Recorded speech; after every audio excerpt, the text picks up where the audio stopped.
avec Ben, on connaît un dentiste qui du coup est tellement taxé parce qu'il est à 50% de taxes machin, et qui cherche même plus à investir. Et la dernière fois, il nous a dit qu'il travaillait plus que 3 jours par semaine, parce qu'il m'a dit, en fait, je suis tellement taxé, ça sert à quoi? Et le temps que j'essaye d'argumenter, il avait déjà démarré son RS4 et le son du V8 couvrait ma voix, si tu veux. Et il fuyait vers un destin plus clair. Donc, à part lui conseiller de devenir résident fiscal tout Mayotte, qu'est-ce que tu peux lui conseiller s'il a envie d'investir un peu?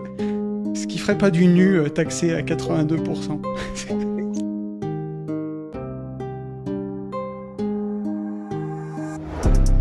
1, 2, test micro, les gentlemen sont plus qu'au niveau. De retour sont les super-héros, les vrais investisseurs frérots. Plus assez de doigts pour compter les lots, les pouces et les abos. Friday 10h, tu connais poto, ton rendez-vous, ta grosse dose d'IMO. Dédicace à tous nos haters qui font coucou en message perso. Savoir si la LCDC mort ou si on peut offrir les frais de port. Tu te demandes combien on pèse avec ton tout petit cerveau.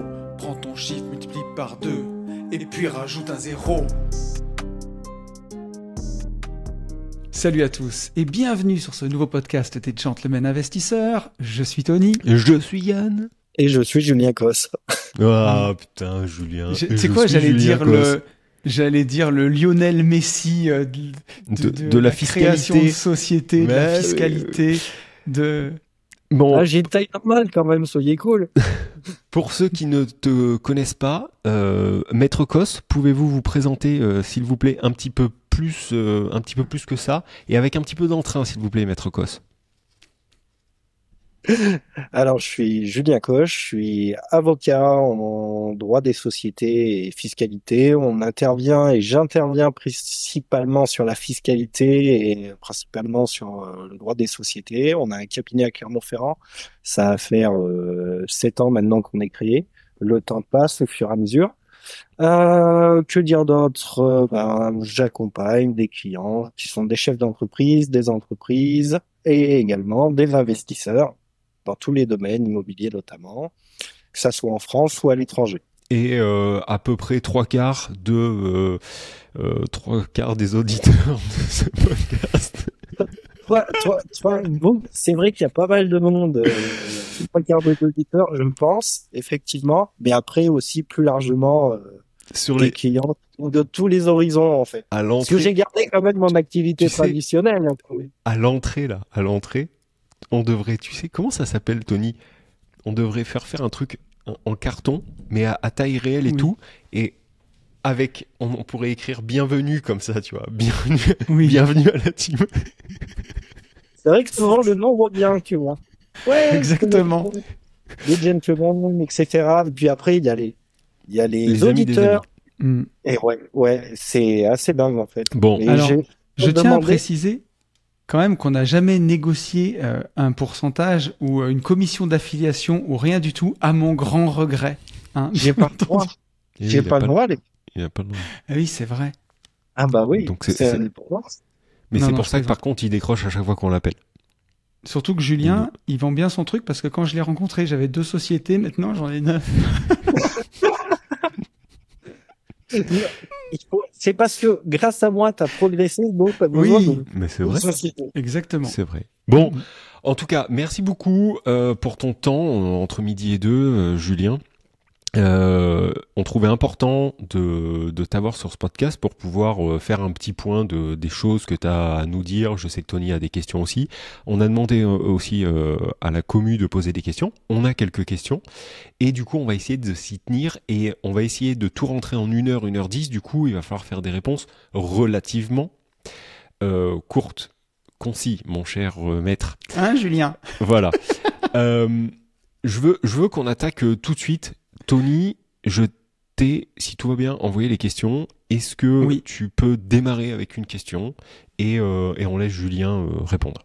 Donc, on a Anthony qui nous dit comment investir dans des gros biens, des IDR ou des locaux commerciaux en étant tout seul? Bonne question. Alors, juridiquement, fiscalement, mais tu as surtout la première question qui est financière et qui est le problème majeur pour beaucoup de monde de trouver du financement sur du marchand de biens. Mhm.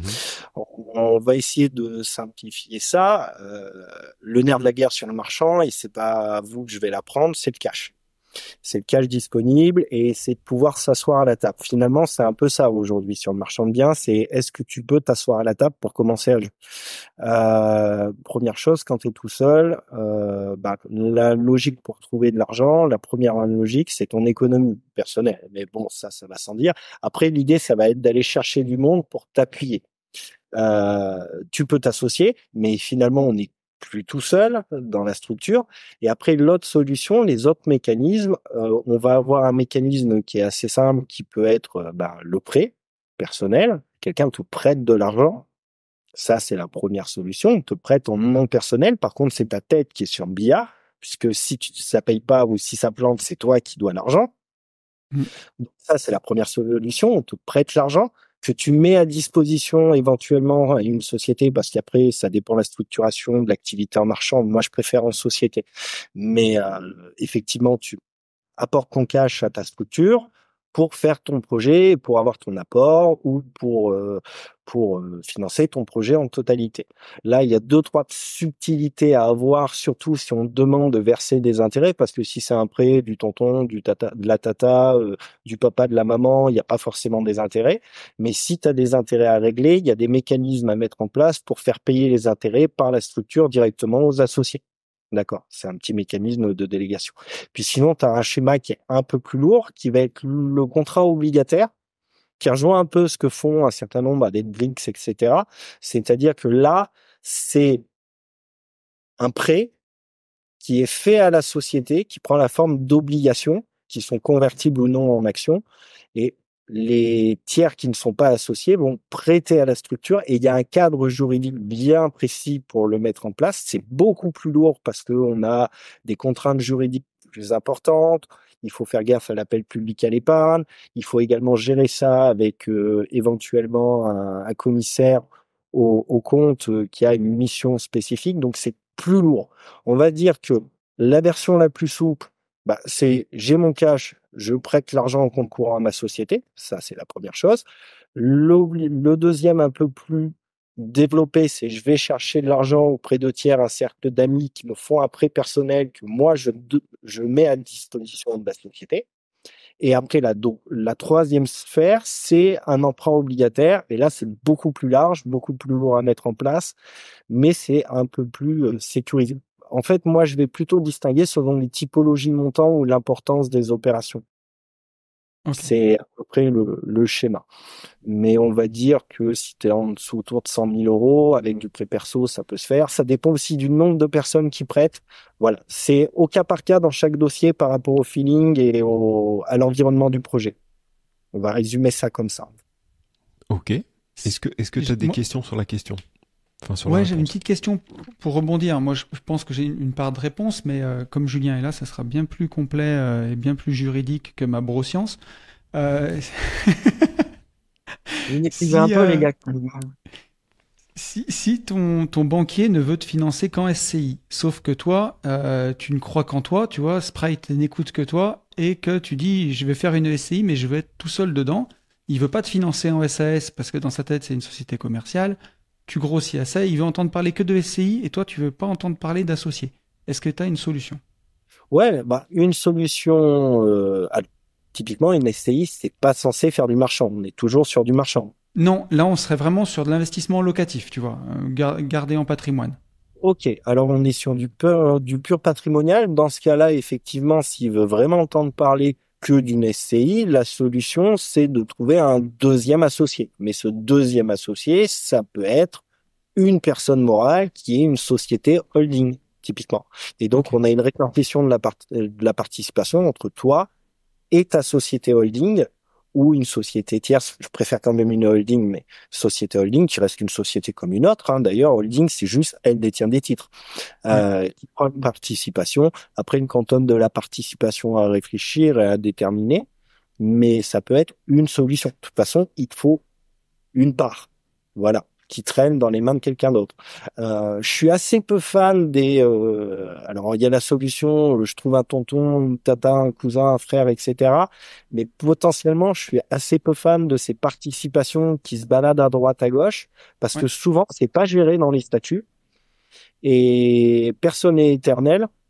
Et donc, si tu as un incident de vie ou une fâcherie, bah, tu te retrouves avec un associé qui a une part et qui peut te faire suer ou ses ayants droit te faire suer et donc tu as un risque de complexité. Et je sais que souvent les banquiers ont ce truc-là de dire ouais mais vous trouvez quelqu'un pour donner une Mm. part et je suis assez peu fan. Donc mieux vaut créer une structure qui prend une participation. Le problème c'est que ça fait quand même des coûts assez importants à faire tourner. Et du coup, la question qu'il faut se poser, c'est examiner avec le surcoût si on est en société unipersonnelle type SAS. Le banquier, Ouais. il sera probablement plus cher, mais je suis pas sûr qu'au final, en comptant les frais des deux structures, que tu retombes pas sur les mêmes trucs en fait. Mais c'est intéressant en tout cas, on peut être associé entre soi et une société à soi, quoi, finalement. Ouais, c'est ça.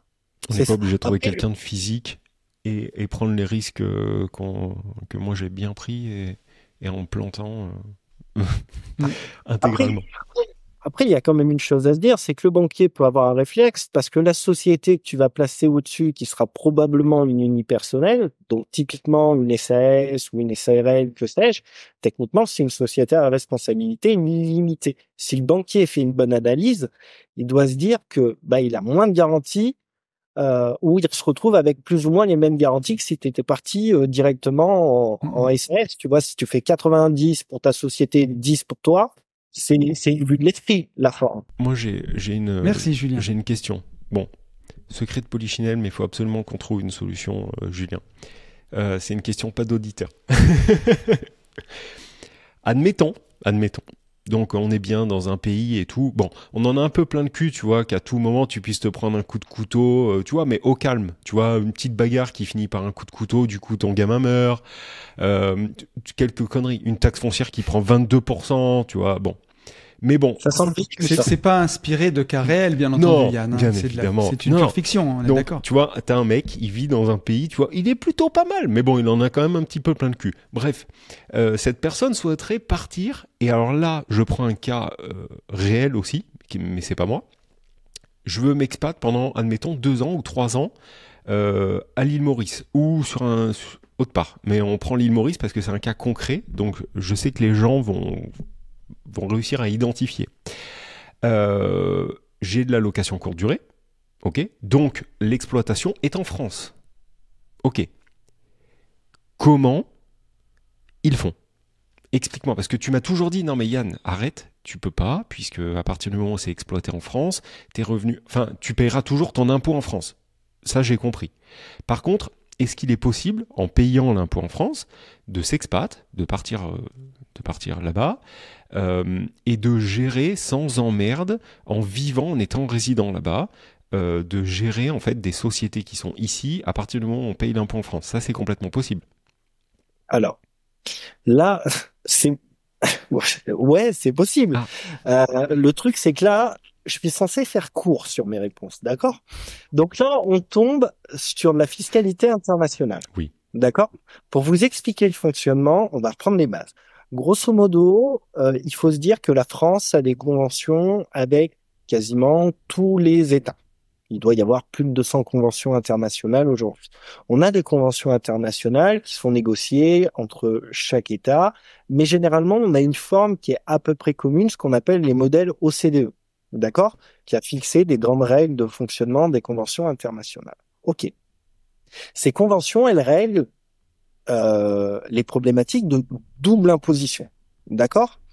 Ça suppose de se retrouver le cul entre deux chaises, en pratique. Si je suis à l'île Maurice, que j'ai tout à l'île Maurice, que je vis à l'île Maurice, que mes business sont à l'île Maurice, que mes immeubles sont à l'île Maurice, c'est pas de souci. Le problème qu'on va avoir, c'est quand tu as un bout en France et un bout à l'île Maurice. C'est ça ton sujet.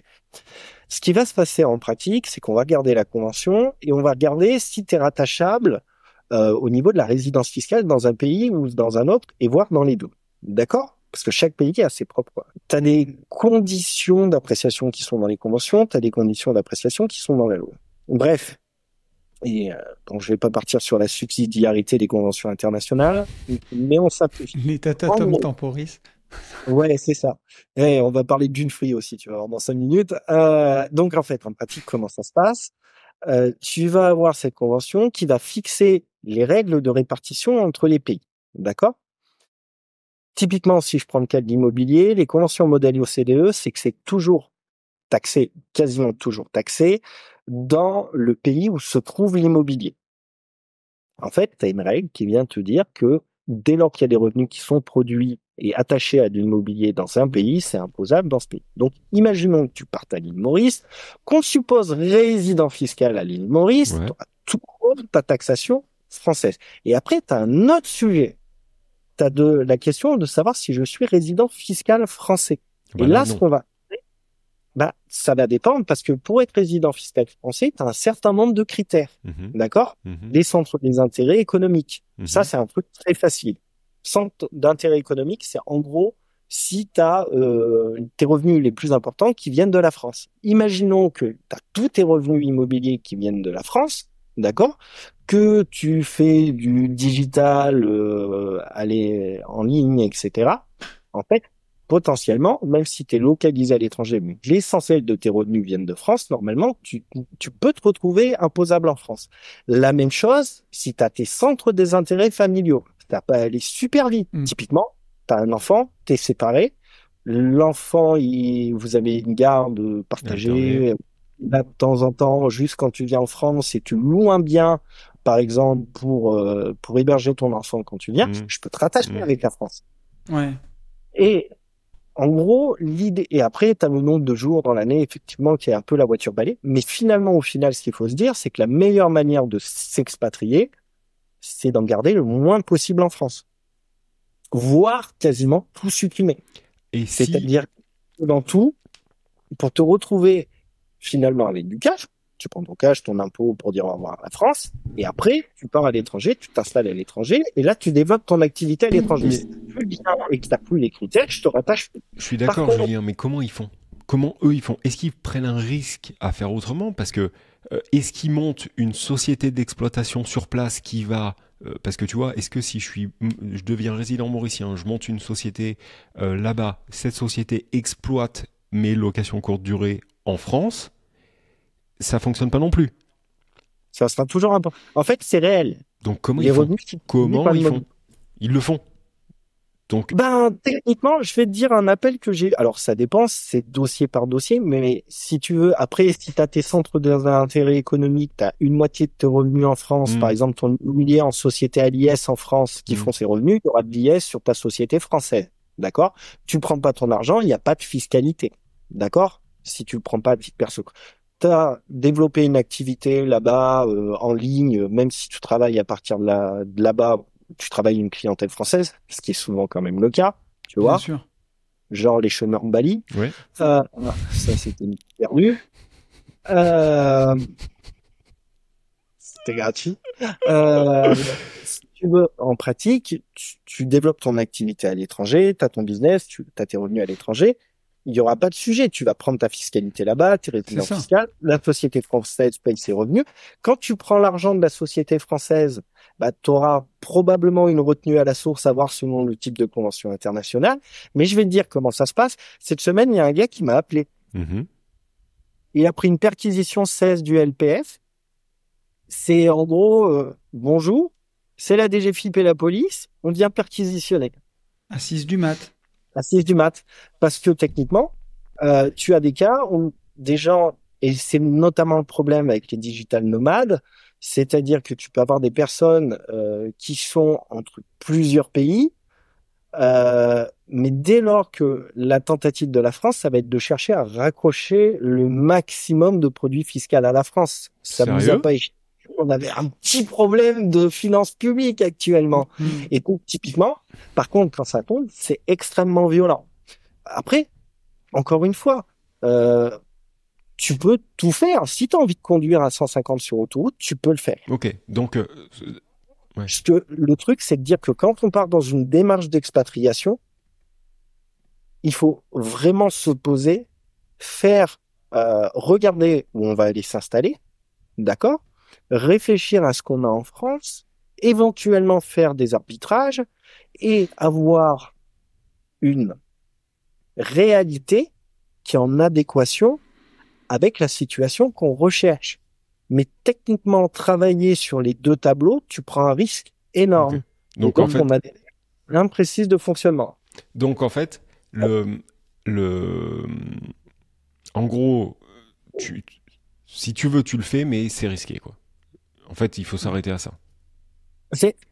Si tu le fais, si tu pars dans cette démarche-là, tu te poses, tu regardes ce que tu as en France, tu regardes ce qui peut te permettre de te raccrocher à la France, il faut regarder les critères et après développer une stratégie en adéquation avec ses objectifs. Ok. Mais ce que j'ai tendance à dire, c'est que l'expatriation purement fiscale, tu peux la tenter. Mais c'est pour moi, l'expatriation, elle est plus sur une réalité, une Ah, mais réalité. j'ai pas Un dit. choix de vie. Et Non, tu mais sais d'ailleurs, nous deux, on dit jamais que c'est que fiscal, parce qu'en plus, c'est pas du tout le cas. Non, mais j'allais rebondir sur un truc, c'est que tu vois, pour avoir failli interviewer quelqu'un qui était parti en Andorre, puis bon, après ça s'est pas fait, Mhm. il nous disait au début, il est parti pour la fiscalité, et en fait, il nous a dit, C'est le aujourd'hui, dernier. c'est juste ça, c'est la cerise sur le gâteau.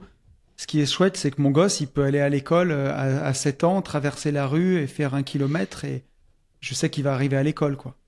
Mais de manière globale, c'est un gros sujet actuellement quand on parle avec des chefs d'entreprise, des investisseurs, ou des entrepreneurs au sens large. D'accord? Je vais tout mettre sous le terme entrepreneur parce que un investisseur, c'est un entrepreneur. La démarche que je vois aujourd'hui, c'est sur les entrepreneurs, on est en train d'arriver à une espèce de grande démission, comme après le Covid. Quand je parle de grande démission, on a eu la grande démission sur les salariés qui ont dit j'en ai marre, j'étais bien chez moi, ou ma rat race, je veux la quitter. Enfin, Mm. il y a tous les schémas. Mais en fait, on a eu une population qui a dit j'en tire les conséquences. Et là, on est en train d'avoir une espèce de mouvement de fond chez les entrepreneurs, en ce compris traditionnels, qui est en train de tourner en disant J'en ai ok, plein le cul. Non, mais n'ayons pas peur des Et mots, maître. Alors, tu le sens aussi, Julien? Parce que Yann et moi, souvent, on a l'impression qu'on se monte le jubilo parfois. Non. moi aujourd'hui, et tu vois, je parlais encore avec des experts comptables il y a pas longtemps et des professionnels avec qui je peux travailler, notaires, etc. On a ce truc en bruit de fond. Et tu vois, des entreprises traditionnelles, les gars sont en train de nous dire, mais moi les gars, je vais réduire la voilure. Mm. Je vais passer sur une structure qui sera beaucoup plus petite. Parce que voilà, j'aurai mon business, je vais gagner ma vie correctement parce que je suis capable de m'organiser en redimensionnant. Plus courir sur des structures avec une taille certaine, tu vois, ou une taille plus importante, ça, ce qui va poser de gros problèmes à un moment donné parce que ces gars-là donnent du boulot à d'autres et que la grande démission, quand elle concernait les salariés, ça démarrait tout le monde, mais une grande démission qui risque de toucher les entrepreneurs et le tissu français, l'essentiel des emplois, il est donné par les PME et c'est eux aujourd'hui qui ont ce discours-là. T'as un bruit de fond qui est assez perturbant en fait. Et c'est un espèce de ras-le-bol sur plein de choses. Bien sûr, il y a l'administratif, il y a tout ça, il y a la fiscalité, il y a le retour sur investissement de ce qu'on peut avoir. Et puis, tu as un mouvement aussi par rapport au social et au rapport avec le personnel qui devient de plus en plus compliqué dans beaucoup de structures. Et tu as un schéma qui est réel aujourd'hui. Ça fait des années ça fait quelques mois que les boîtes gueulent sur la pénurie de personnel. On a des postes à pourvoir et on n'arrive pas à les pourvoir. Et dans tous les domaines, tu prends les métiers du conseil, c'est une cata. Les experts comptables, les notaires, les avocats, Ok. c'est un vrai boulot pour trouver du monde. Et pour autant, les mecs sont pas dehors quand ils flottent, en train de lever des parpaings, etc. Les gamins ne veulent plus devenir associés dans les cabinets. Donc, tu as un gros mouvement de démission qui s'est fait sur les salariés. Sauf que là, tu as des gros mouvements qui sont en train de se faire de démission chez les entreprises. Et te donner un exemple chez les experts comptables, par exemple, il y a plein d'experts comptables aujourd'hui. Ils ne vont plus chercher à avoir de la clientèle supplémentaire. On ne cherche plus à acquérir de la clientèle supplémentaire. On dégage la clientèle. On dégage les gens qui prennent du temps. On dégage les gens qui apportent pas assez d'argent. On augmente les tarifs. Et c'est le mouvement.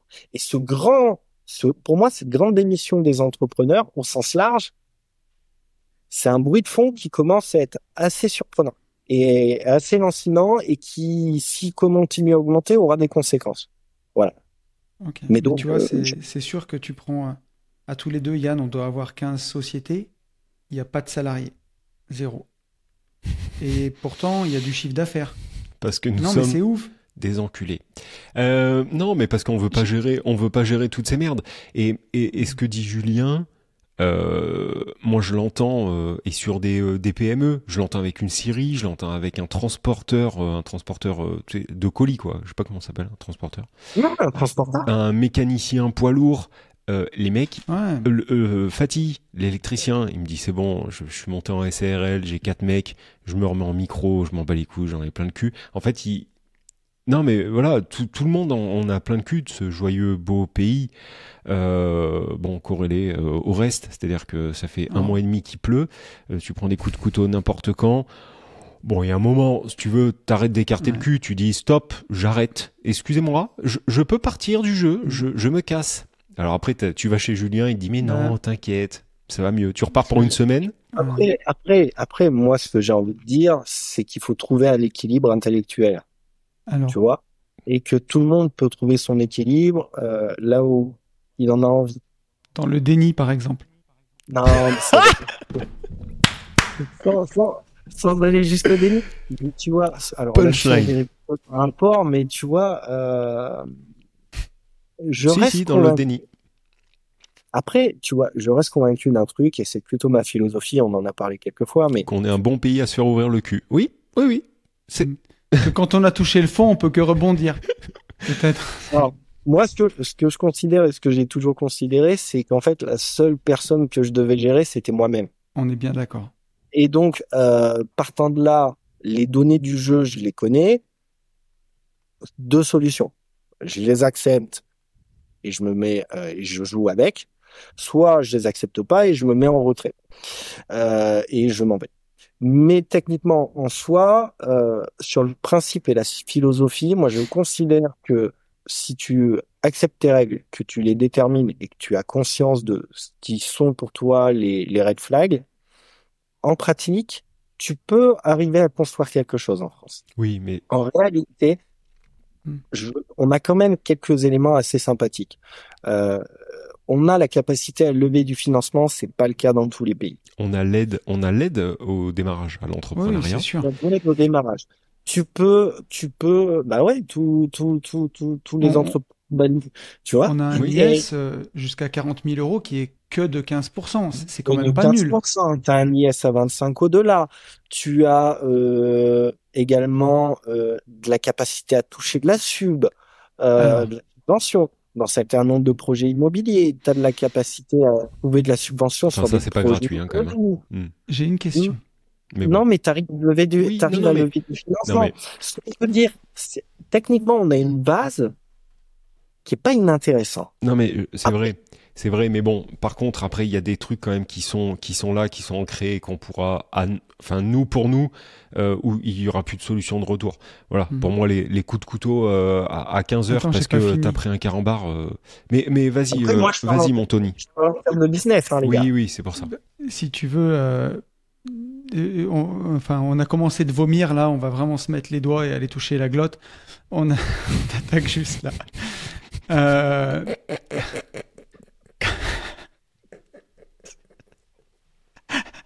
J'avais oublié que c'était le podcast public en plus. Euh, Quand j'avais Je la ferai pas, hein. dans ma ancienne vie d'entrepreneur de travaux publics, j'ai eu contrôle fiscal, contrôle URSSAF, contrôle TVA. Et je m'étendrai pas sur tout ça. Bon, je suis resté 11 ans, donc en 11 ans, ça fait juste un contrôle tous les 3 ans. Et j'ai quand même assisté à des scènes qui, à l'époque, étaient un peu surréalistes, où notamment, j'ai eu un contrôleur qui m'avait reproché d'avoir mal calculé les paniers de mes salariés. Et si tu veux, il manquait, je te dirais des bêtises, mais 2 ou 3 euros par panier. Sauf que quand tu multiplies par 35 salariés, par 12 mois et par 3 ans, ça représentait une somme autour de 30 000 euros. Et à l'époque, ma directrice du personnel sort la convention collective des travaux publics et montre qu'en fait, c'était bien calculé. C'est juste que au regard de la loi, oui, ok, mais par contre, il y a des conventions collectives DTP qui montraient que c'était bien calculé. Et là, je me rappelle toute ma vie, le contrôleur des impôts a posé ses mains sur la table et a dit, c'est pas compliqué. Soit ce soir, je repars avec un truc, et soit sinon, on va aller gratter encore plus loin. Et au final, on s'est mis d'accord à 10 000 euros. Voilà. Qui, à mon sens, était indu quelque part. Mais je vais jusqu'au bout. Il y a tellement de gens qui ont peur du contrôle fiscal et de tout ça qu'ils ne passent même plus un resto le midi avec des clients. Ils disent c'est bon, je m'en fous, je le paye de ma poche, j'ai trop peur. Et comme c'est là où j'arrive à ma question, Julien, en France, a priori, l'abus de bien social, il est caractérisé du premier euro. Et on part du principe de qui vole un œuf vole un bœuf. Et mettons que t'es le gamin, t'es le dimanche matin, tu sors de la piscine avec ton gamin, tu vas lui payer un coca, puis merde, tu passes la CB de la boîte et tu dis bon bah écoute, pour un coca à 7 balles, tu parles d'une affaire, bah je me ferai une note de frais. Puis que là il vient et il dit monsieur, dimanche matin vous avez bossé là, vous étiez à la piscine avant, 7 euros le Coca-Cola. Qui vole un œuf vole un bœuf, comptabilité frauduleuse, tout tombe. L'année dernière, vous avez fait 1 million d'euros de chiffre d'affaires. Vous nous devez 25% d'1 million d'euros jusqu'à 500 000 et 33% au-delà. Vous, devoir moi, 400 000 euros. Et il y a plein de gens qui ont peur de ça. Et autour de moi, j'ai entendu des histoires d'entrepreneurs à qui il arrive des trucs qui ressemblent un peu à ça, où finalement, tu as créé une fortune parce que tu as travaillé 70 heures par semaine, tu as payé tes impôts, tu as payé ton IS, tu as payé ton URSSAF, tu as payé tes charges, tu as payé ton impôt sur le revenu. Et au bout de 10 ans, 15 ans, 20 ans, il t'est resté pour certains, une grande réussite. 1, 2, 3 millions de fortune personnelle. Et là, l'État vient et essaye de prendre ce sur quoi tu as payé tous tes impôts. Et j'ai entendu des histoires comme ça qui m'ont fait froid dans le dos. Qu'en est-il, maître? Alors, on peut chercher à se faire, mais il y a deux choses. La première chose qui est très intéressante en France, et c'est la philosophie française, c'est que techniquement, on a une pression fiscale qui est importante, sociale, un formalisme qui est casse-gueule, même avec les meilleures intentions du monde, tu peux te planter. D'accord? Le droit à l'erreur, ils ont commencé à le mettre. En pratique, là, ils ont besoin de pognon, donc tu vois, on prend des amendes pour du formalisme, notamment en TVA, des trucs qui tombent assez faciles, qui sont là pour le coup un peu à vomir parce que finalement, t'as pas de dommages pour l'État, t'as vraiment, c'est des erreurs de forme, tu vois, des choses comme ça. Donc ça, on y vient au vomi. Non, mais ça, techniquement, non, mais il y a des fois dans les dossiers où moi je pète un plomb. En pratique, alors il y a si autre toi chose. tu pètes un plomb, si dans un dossier toi tu pètes un plomb, nous on s'est déjà pendu, suicidé 8 fois. Parce que toi pour te faire péter un plomb, enfin. Tu m'as jamais entendu brailler sur les dossiers quand je reçois les réponses de l'administration fiscale, quand j'ai les retours des grèves, les trucs. T'as deux choses. T'as un premier truc qui est on a besoin de l'argent. Deuxième chose, on a un truc qui est criant, c'est le personnel, on va dire. Alors en volume et en compétences dans ces services-là.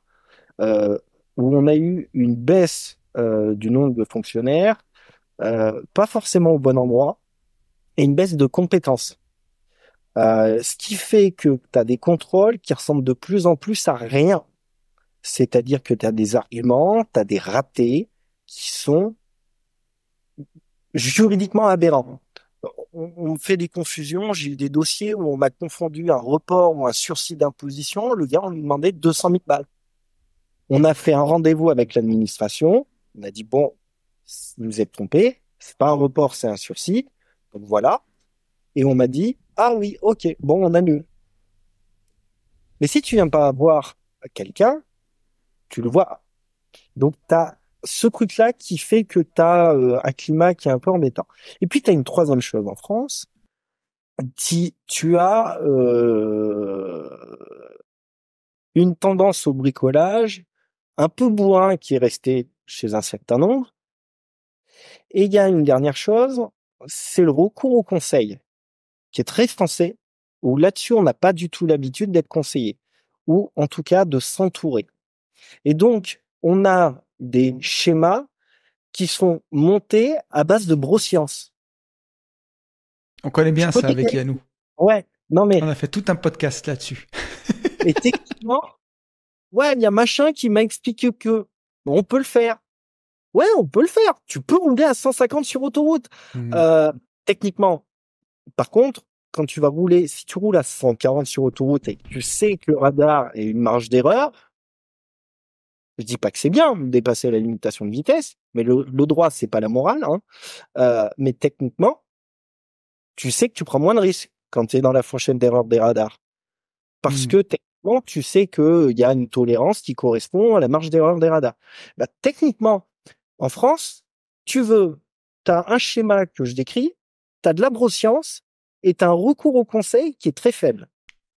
Parce qu'on a tellement l'habitude d'être drivé, assisté, bourré de formalités, les gens ne prennent pas des conseils pour avoir du conseil, ils prennent du conseil pour faire des formalités. Mais ça s'appelle des formalistes. Donc en pratique, quand tu additionnes tes 4 problèmes, tu as ce schéma-là et tu as le fait que ça peut partir un peu en sucette. Après, la réalité, des dossiers où on est venu me demander des taxations d'office, c'est-à-dire reconstitution d'activités occultes sur du black, jouer sur du black, quand ça tombe, c'est violent. Ouais. C'est extrêmement violent. Mais en même temps, quand tu n'as pas déclaré de l'impôt, tu peux pas imaginer que tu vas prendre une pénalité de 10% et qu'on va te faire un bisou. Faut être un peu réaliste. C'est pas le monde de oui. Si tu veux, là, c'est ce que je voulais dire là, Julien, c'est de la fraude caractérisée là. Si Oui, tu fais mais du black, des choses comme ça, soit tu le sais pas et t'es naïf, soit tu sais à quoi tu t'exposes et tu sais ce que tu peux ramasser, quoi. Mais comme tu le disais, la fraude caractérisée, un ABS, des boîtes où il n'y a pas d'acte anormal de gestion et il n'y a pas d'ABS, ça n'existe pas. J'ai mon stylo, je repars avec chez moi. Oui. J'ai un ABS. Mais je vais te donner un exemple. J'avais eu un contrôle sur l'acte anormal de gestion, c'est l'équivalent fiscal de l'ABS. Sur une boîte, c'était une auto-école. Le gars avait acheté une télé, il avait acheté une GoPro, une tablette. D'accord ? Il prend le contrôle de l'administration fiscale. Ils viennent, ils trouvent pas la télé, ils trouvent pas la tablette, ils trouvent pas la GoPro. On sait tous ce qui s'est passé. La télé, elle était chez lui, la GoPro, elle était chez lui, la tablette était chez lui. La télé, on n'a rien pu faire. Mais la GoPro et la tablette, en discutant et en intervenant avec l'administration, on a pu le dire, l'argument que j'ai soulevé, c'est de dire, attendez, la GoPro, elle sert à filmer les séances de conduite. La tablette, elle sert pendant qu'on est en dehors du bureau. Et l'administration fiscale me dit, ouais, mais c'est pas au bureau. Et je prends mon téléphone portable pro, je dis, ouais, mais mon téléphone portable pro, quand je pars du bureau, je l'amène chez moi. Mon ordinateur portable, je l'amène chez moi parce que je travaille de chez moi. On est en train de parler d'un chef d'entreprise. Si tu veux, faut bien se dire aussi que ton contrôleur, il a une logique qui est bien précise et qui est celle qu'on lui a donnée. En plus, on les forme à Clermont-Ferrand, c'est l'ENFIP, hein. D'accord ? Et donc, ton contrôleur, ça reste un humain. Si on lui a bourré le mot en lui disant que tous les redevables étaient des fraudeurs, techniquement, il part dans cette philosophie-là. Après, il pourra avoir un peu plus de recul. Mais techniquement, tu as toujours cette marge de discussion et d'appréciation. Mais de manière globale, l'optimisation, c'est pas un gros mot. Tu peux être malin, tu peux faire ça. Par contre, il faut être précis. C'est-à-dire ma question, Julien, excuse-moi, mais j'allais dire, il y a, sur ce principe du qui vole un œuf vole un bœuf, c'est là où moi j'ai entendu des trucs, des histoires terribles de gens où on parle de ça. On parle d'un iPad, on parle d'un téléphone portable, de 3 restos, et ça s'ensuit par des redressements qui sont insensés. On va dire que pour faire péter une comptabilité, c'est pas parce qu'il y a un iPad qui se balade. Ok, d'accord. Techniquement, peut-être d'autres choses. C'est que tu as un séquençage des factures qui est foireux, qui manque des factures, que tu as des ordres, tu as des numérotations qui suivent pas, et là, il y a des ratés. Après, faut toujours se méfier de la manière dont c'est ressorti. Tu vois, moi, quand quand j'ai un contrôle fiscal pour un client, la première question sur une taxation d'office, qui généralement tombe quand il y a un rejet de comptabilité, tu sais, quand les gens parlent, ils n'ont jamais rien fait. Oui. Ils n'ont pas fait exprès. C'est la machine qui a un problème. Tu vois, je suis le premier à qui on sort les merdes, hein, comme ils l'ont sorti à l'administration. Mais très rapidement, la question, c'est de dire, bon, on va être honnête. On a fait quoi et qu'est-ce qu'on a, en fait. Et à partir de là, on peut vraiment travailler. Mais ce que je veux te dire, c'est que, en soi, des explosions à ce niveau-là. Et on peut aussi estimer, et enfin, j'ose espérer, puisque c'est quand même de prime abord ton métier, que tu peux aussi être très mal défendu. Le jour où ça arrive, tu peux être très mal défendu par un avocat qui est nul à chier, ça existe, hein, et par quelqu'un de beaucoup plus compétent, et où en fait tu remets dans leurs mains ton destin, et si tu as quelqu'un de plus compétent qu'un nul, tu peux mieux t'en sortir. Tu vois, il y a aussi cette partie-là. Comme ça se ferait avec du pénal ou pour un délit routier ou je sais pas quoi, tu vois. On tombe toujours sur la même chose, il faut bien s'entourer en fait. Ouais, bien sûr. Mais de pouvoir le faire soi-même, c'est un peu casse-gueule. Donc, il y a aussi ça. On le fait soi-même, on ne fait pas rentrer forcément dans la procédure en amont. Et techniquement, en soi, il y a cette allergie française au conseil, tu vois, à la prestation intellectuelle. Et ça, c'est un vrai sujet en France. Et je pense que c'est un des trucs, c'est-à-dire que le levier d'aller chercher quelqu'un mais après, oui. Mais tu vois, sans aller jusqu'à la malhonnêteté intellectuelle des services fiscaux ou sociaux, encore une fois, on peut choisir la malhonnêteté et l'incompétence. Choisissez l'incompétence. Hein. La malhonnêteté, ça demande une intelligence rare. Non, mais c'est tellement bien dit, mais c'est vrai en plus. Oui, c'est ça. Pas de moi, c'est le regard. Mais j'ai mal paraphrasé. Mais effectivement, donc, t'as des sujets comme ça, effectivement, mais en soi, pour te donner 2-3 exemples sur les contentieux, sur des dossiers comme ça, j'ai eu un dossier où on avait un problème de séquençage de factures. La réalité, c'est qu'il y avait du black, tu vois. En pratique, par contre, on a commencé avec une taxation d'office à 300 ou 400. Et on a terminé. 400, tu parles en valeur absolue, 400 000 euros? Je suis en kilo, ouais. Putain de bordel. Ok. Oui, mais attends, c'était pas. Mais sur quel chiffre d'affaires, tu vois, le mec qui lui ramassait tout? C'est pas ça, c'est pas ça, mais techniquement. Tu fais le calcul. Tu prends, même si alors il y avait un peu de chiffres, mais barbote juste 10 000 euros par mois. D'accord? Mais c'est énorme, 10 000 euros par mois, Julien. C'est déjà énorme. Ouais, mais encore une fois. Qui les font, hein. De black. Barbote juste 5 000. Des professions. Barbote juste 5 000. D'accord? Tu prends tes 5 000. Ça fait 60 à l'année. On est d'accord? Tes 60, t'as gratté de la TVA et t'as gratté de l'IS. Ok? Donc, techniquement, là-dessus, avec l'IS, on va pas goûter gentiment, un quart du montant à l'État. Juste l'IS. D'accord? T'es à 25%. Donc, t'es à 15. Tu prends une majoration de 80%. T'es déjà, tout doucement, à 25. Sur 3 ans, je suis à 75. J'ai pas compté la TVA. J'ai pas compté l'effet également, appréhension des revenus sur le dirigeant, parce que c'est taxable aussi. Donc, techniquement, en partant de 5 000 balles par mois, j'arrive peu ou prou, finalement, à un billet de 120 000 balles. Techniquement, en fait, ce que tu as gratté, tu le payes, en fait, quand tu es sur ces procédures-là. Mais, non, mais dans ces sphères-là, mais tu vois, je pense, quand tu nous parles de ça, enfin, quand on parle de ça, je pense toujours, tu vois, au mec qui fait le marché. Tu vois, le primeur, le mec qui fait tourner les poulets, tu parles. J'en sais rien, peut-être qu'il détourne 45 balles, 50 balles. Non, mais c'est pas une vraie histoire, parce que j'en sais rien, mais quand je vais au marché et que je donne de l'espèce, je me dis toujours, le mec, il doit en garder, tu vois. Et on parle pas de 5 000 euros, tu vois. Ça m'étonnerait qu'ils prennent 100 000 euros de... Tu comprends? Enfin, je pense que c'est proportionnel. Mais au final, ce que tu as gratté, tu le donnes. Ouais. Aussi. Mais le problème aussi, c'est que savoir combien tu as pris en blague, c'est très difficile à déterminer, parce que généralement, ce qui va se passer, c'est que les gens s'en rendent pas compte. C'est facile. Bien sûr. Ouais, ça se dépense aussi vite. Ouais. Et en fait, tu prends. J'avais eu un dossier comme ça sur une nana qui bossait dans une station-service qui faisait la manipulation pour annuler les tickets. Et elle prenait le cash. Et bon. Ouais. On était sur des montants délirants. Et en fait, je pense qu'elle n'était pas la seule à connaître la manœuvre. Ok.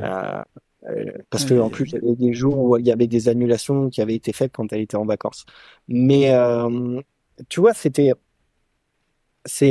le truc, c'est quand tu commences à taper, tu t'en rends pas forcément compte, et donc quand tu prends au black, bah techniquement, tu déclenches enfin, c'est difficile à lire. Mais en soi, de pouvoir réduire des comptes. De toute façon, l'administration, elle est au bazooka dans ces cas-là. Donc, elle tape très fort. Après, tu as une réduction. Et tu vois, quand je te dis le dossier de 300, on est passé à 17 000. Et Ok. quand tu passes d'1,2 million à 400, c'est le même sujet aussi. Ouais, t'es content. Alors, Content, oui et non. Parce que techniquement, ils animent très fort. Mais en gros, dans la philosophie, je pense qu'il faut être mesuré. C'est-à-dire que quand tu optimises, et je parle pas de blague, hein, mais quand tu optimises, faut être mesuré, il faut savoir ce que tu fais et éviter la broscience. ok. Parce que tu ouvres des portes, et là, quand les portes sont ouvertes, tu te fais taper très fort. Mais enfin, c'est ce que tu dis. Après, je fais pas. Les gens savent que nous, on a toujours fait monter nos sociétés par toi et qu'on fait pas n'importe quoi. Mais C'est carré que ce dans soit l'axe. pour Yann et moi, bah ouais. Enfin, c'est un réflexe, quoi. Chaque fois qu'on a une question, Oui, un oui. truc juridique, un truc, c'est. Téléphone. Bah ouais. Et quand on voit en mastermind ou ailleurs la broscience qu'on a parfois de certains pour gratter 500 balles 1500 balles de montage d'une société ou 300 balles d'un conseil, font des conneries monumentales. Mais bon. Ouais, mais c'est l'éducation, ça. Si tu veux, on n'est pas éduqué en France. Non, mais Tu moi, vois, le j'ai cet exemple, quoi. Tu sais, tu parles souvent de gens qui ont l'habitude d'être aidés. Je sais plus comment tu l'as formulé, mais ça revenait à ça. Moi, j'en suis la preuve vivante. Hein. Moi, je suis le premier à dire dans tous les masterminds pourquoi j'ai une SASU, pourquoi j'ai là une SAS. Parce qu'en fait, Julien m'a dit de le faire comme ça. Moi, je m'en repose énormément. Alors, par contre, j'estime savoir choisir les conseils, mais par contre, après, je me repose complètement dessus. J'ai pas envie d'apprendre ton métier, tu vois, qui a l'air extrêmement chiant en plus, la vérité. Tu vois. Oui, mais tu vois ce que je veux dire, il faut il faut se prendre la tête, il faut tourner, virer. Quand je te vois avec ton papier, ton stylo, me dire alors attends, on peut faire ça, ça. Ah non, attends. J'ai pas envie. Mais c'est un métier créatif, c'est génial. Mais bien sûr, Mais mais par je préfère, contre, tu vois, que je sois dans la créativité des masterminds et que tu sois dans la créativité des sociétés, tu vois. Ouais, mais moi, Chacun son terme. à contrario, quand ça me passionne et ça Ouais, toi, t'as m'intéresse, besoin de avec tout Julien, comprendre, toi. on a C'est des brainstorming relou. des fois. Mais oui, mais vous êtes relou. Où je lui envoie un message, je dis bon Julien, j'ai une idée. Est-ce que je peux faire ça, ça, ça, Oui. ça, ça? Et c'est trop passionnant en fait. Enfin, Oui, non, mais si on aime, si on aime, je l'entends. Est-ce qu'on peut reprendre les questions des auditeurs qui ont pris du temps Oui. pour nous poser Oui. ces... Alors, vas-y Yann. Attends, ouais, j'en ai une tout de suite. Alors, on a une question. Dans un monde où tu es en famille recomposée avec la totale, c'est-à-dire ex-toxique, de tous les côtés, il y a écrit, donc ça doit être très compliqué, en tout cas bien lourd. Comment protège-t-on les enfants sur la partie héritage? Donc je suppose que c'est quelqu'un qui a de l'immobilier, voire une entreprise, avec un papa ou une maman où c'est le dawa intersidéral, et elle souhaite protéger son enfant, et que cette oseille, d'après ce que je comprends, là je lis entre les lignes, hein, mais que cette oseille ne puisse pas remonter au papa ou à la maman toxique. Comment qu'on fait? Alors, après, la question est vague, donc je suis en train d'essayer de réfléchir au schéma, mais en soi, la première chose, de toute façon, c'est qu'un parent ne peut pas disposer de l'argent de son enfant. D'accord? Ok. Là, c'est une réalité. Tu peux faire des actes de gestion pour le compte de tes enfants. Ok. Par contre, disposer, c'est-à-dire acheter et vendre, t'es pas censé le faire. Ok. Et même si tu as les deux parents, normalement, c'est censé aller faire un tour du côté du juge des tutelles, notamment sur des ventes immobilières, des choses comme ça. Ok. C'est pour ça que d'ailleurs, j'aime pas les mineurs dans les SCI. C'est un Ok. vrai sujet. Ok. Bah, parce que le papa et la maman, certes, ils ont l'autorité parentale, mais ils n'ont pas la capacité à disposer des biens de leur enfant. Donc, tu as déjà un filtre Attends, légal. là, on a une intervention de Simba. Je vois Simba faire son petit... Vas-y. Ah, Non. c'est une connerie, en fait. Oui. Non? Ah, d'accord. Ok. Ok, bon, j'ai pas suivi. J'ai pas la ref. Donc, j'ai pas suivi non plus. Donc, du coup, tu vas avoir ce premier truc qui permet, entre guillemets, de faire un premier film. Le deuxième sujet que tu vas avoir, c'est de regarder à qui ça appartient. Si mes biens sont personnels, d'accord? Imaginons que je me suis séparé de mon ex, qui est le père ou la mère de mon enfant. Dans ce cas-là, j'ai fait des investissements après, je suis propriétaire de biens, d'accord? Mhm. Le propriétaire, c'est moi. Le sujet à ce moment-là, c'est s'il m'arrive quelque chose avec un mineur. C'est un peu ça l'idée, d'accord? Où là, le parent qui reste à l'autorité parentale. Tu peux contourner les choses de plusieurs manières. Tu as des mandats en fait qui sont de protection future ou à effet posthume, qui sont des mandats que tu fais faire par devant notaire qui permettent d'organiser la gestion des biens. D'accord? Ça peut être intéressant si tu as un peu de patrimoine. Tu peux utiliser également les structures, les sociétés qui peuvent avoir un intérêt où tu vas jouer sur les statuts pour éviter au maximum des droits des mineurs, des choses comme ça. Et du coup, des conjoints, tu vois, ou des ex-conjoints. Est-ce que... Typiquement, on parlait de la SCI tout à l'heure. Si je me fais une SCI, que je suis séparé de mon conjoint, que je mets un mineur dans la SCI, je suis censé convoquer mon ex toxique Ok, aux assemblées générales. ok. Et, par contre, est-ce que de manière plus générale, tu vois, on peut pas répondre à cette chère jeune femme que le fait d'être en société seule, hein, bien pas avec son ex toxique, mais le fait d'être en société, si elle est en société, on a plus de possibilités dans le contrat de la société que quand elle est en nom propre en fait. Disons que tu vas pouvoir gérer plus de choses au niveau de la dévolution successorale, Ouais. au niveau des mandats.